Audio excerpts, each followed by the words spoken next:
Hello and welcome to this revision session on Weimar and Nazi Germany from 1918 to 1939. This is going to be focusing on key topic 2, which is Hitler's rise to power between 1919 and 1933. Today's episode is going to look at part 1, which is the early developments of the Nazi Party between 1920 and 1922. So our focus of today's video is to look at Hitler's early career where he joined the German Workers' Party and setting up in the Nazi Party between 1919 and 1920. And then to look at the early growth and features of the Nazi Party, including the 25-point programme and the role of the SA. So it's best to start at the beginning with Hitler joining the German Workers' Party. The leader at the time was Anton Drexler, and he founded the German Workers' Party, otherwise known as the DAP, at the beginning of 1919 in Munich, in southwest Germany.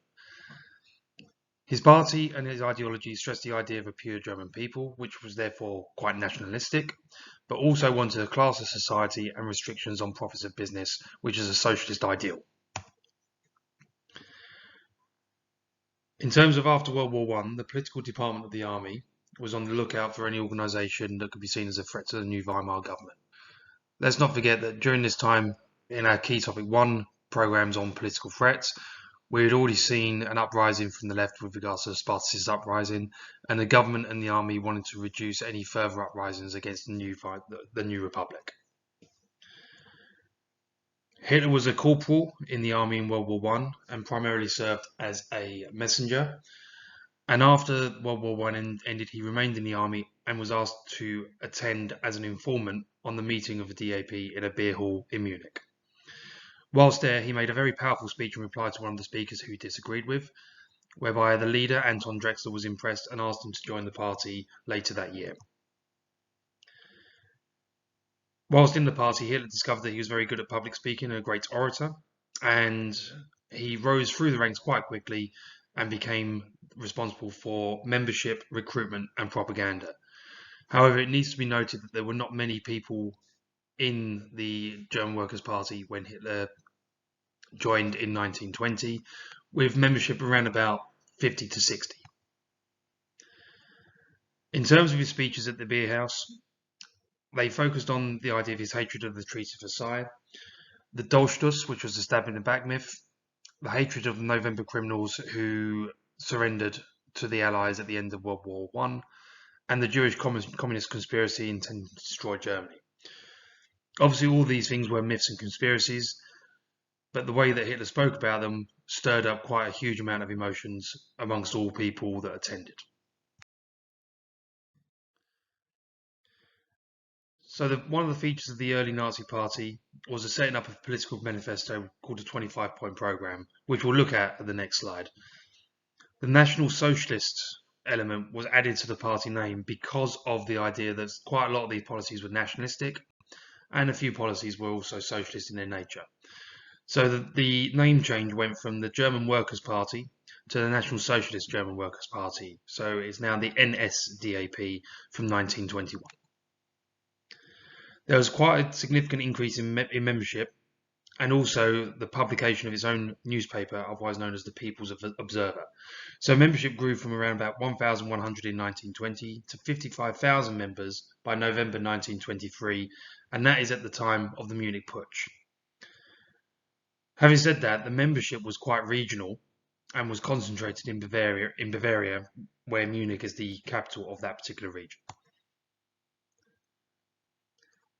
Hitler becomes leader of the NSDAP in July 1921, replacing Drexler. And he developed the title of Führer, which is otherwise known as leader, from one just being about the idea of leader to one being about absolute power and authority within the party.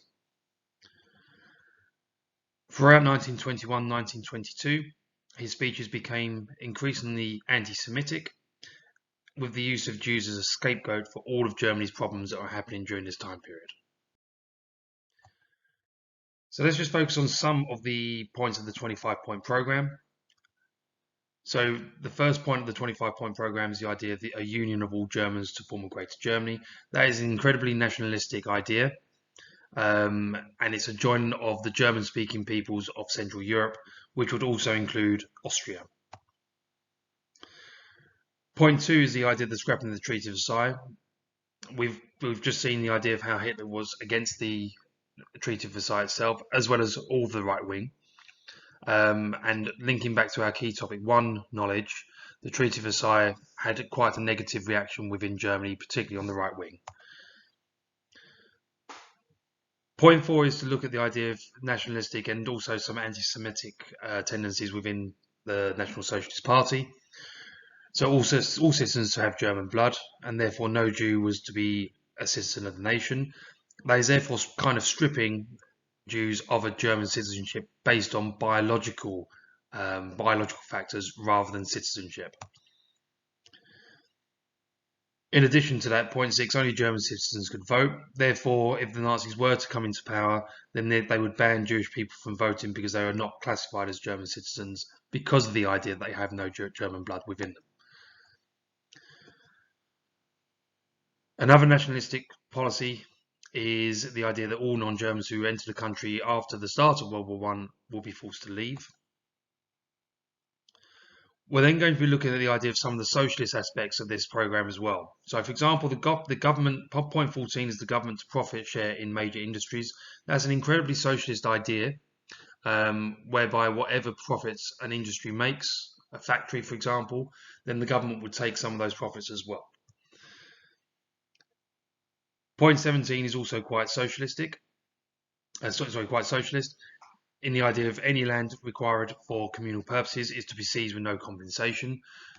So that therefore ends what's called land speculation, where someone buys up a huge amount of land and then sells it on for development of housing and factories and crops. And then the 25th point is the creation of a strong central government for the right to put the new program into effect. That can be considered to be a socialist policy, in the sense that socialists do believe in quite a large government in order to force through a huge amount of policies, particularly with regards to the other 24 points. So another thing that was established during the early years of the Nazi Party was the SA. Now these were used in order to protect Nazi speakers at meetings, and they were classified as a protection squad. They were formed in 1921 and led by Ernst Röhm, and he is quite a key individual as we go forward in both key topic 2 and primarily in key topic 3. They're commonly known as the brown shirts on the account of the uniform that they wore.